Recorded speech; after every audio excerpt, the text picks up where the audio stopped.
Of colloids. Friends, the kinetic properties of colloids are related to motion. Right? That relates to the motion of colloidal particles. Now, motion in a colloidal solution can occur in three ways. First, thermally induced motions, like Brownian motion, diffusion, and osmosis. Second, gravitationally induced motions, like sedimentation, right? And third, those that we apply externally, like velocity. Right? Now, we'll learn about all these motions in detail. Right? How do they occur in a colloidal solution? First, there's our Brownian motion, right? What is Brownian motion? This is the random movement of particles bombarded by a dispersion medium. Okay?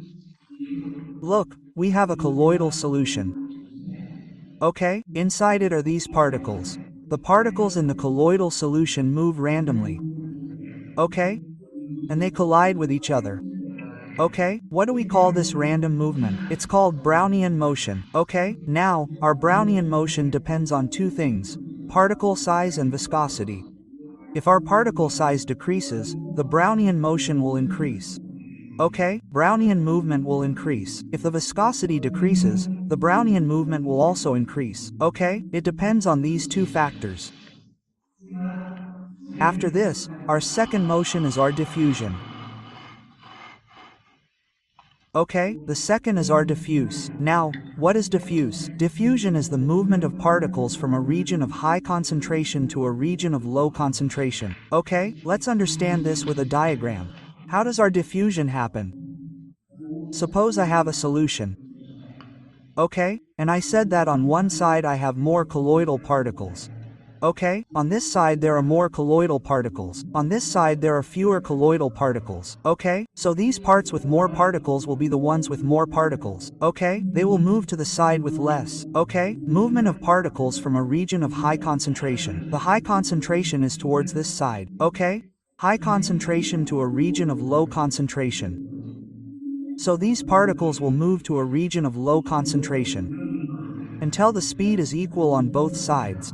Okay, this is what we call diffusion. Okay, now the rate of diffusion. Okay, how slow or fast is the diffusion? Okay, we know that from the fixed first law. Okay, what does the fixed first law say? That dq dt is directly proportional to dc dx. Now, what are these things? Look, dq dt is our amount diffused. Okay, how much is being diffused? How much is being diffused from one side to the other? Okay, that's our dq dt.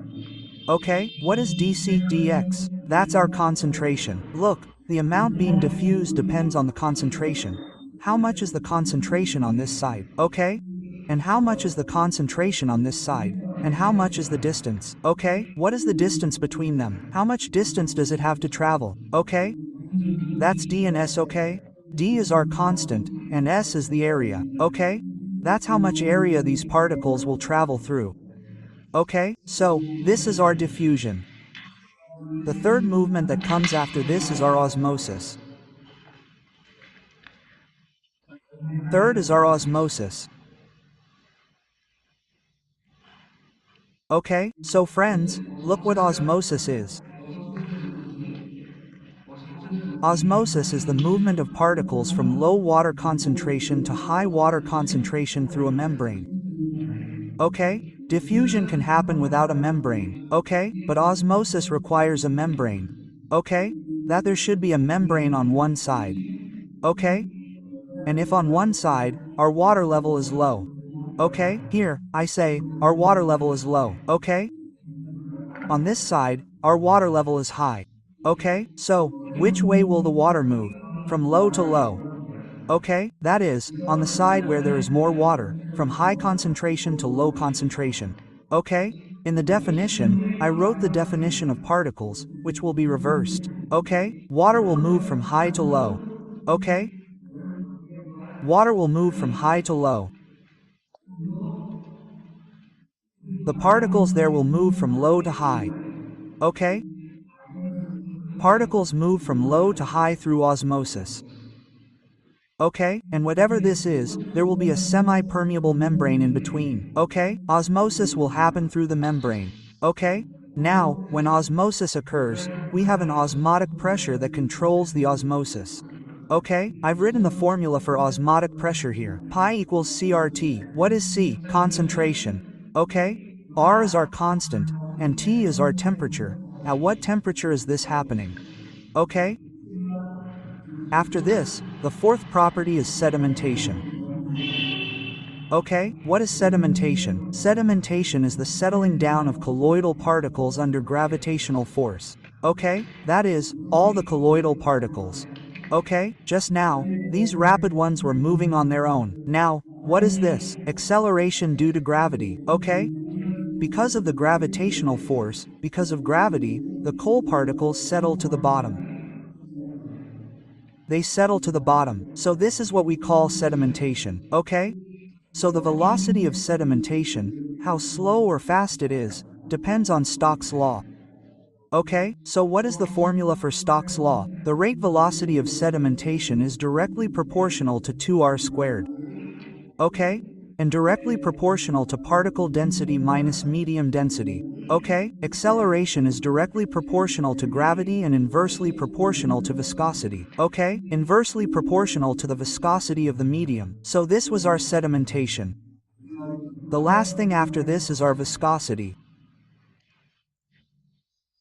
What is viscosity? Viscosity is an expression of resistance to flow, right? That which resists a particle, right?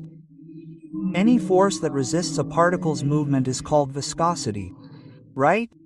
So, our viscosity is given by the Einstein equation, right? Einstein gave an equation on viscosity, right? So, the viscosity formula for viscosity, right? What will it depend on? Look, the viscosity of a dispersion, right? It will be directly proportional to the viscosity of the medium, right? And we have to multiply this by 1 plus 2.5 phi. Right? What is phi here? Volume fraction, right? How much phi are dispersed? How much are the particles dispersed? The coalescent particles. Phi is our volume fraction, right? That's our dispersion viscosity, which is the solutions. And our total viscosity is the viscosity of the medium we'll use as our initial medium. Okay? Now, regarding viscosity, we need to remember that shape affects viscosity.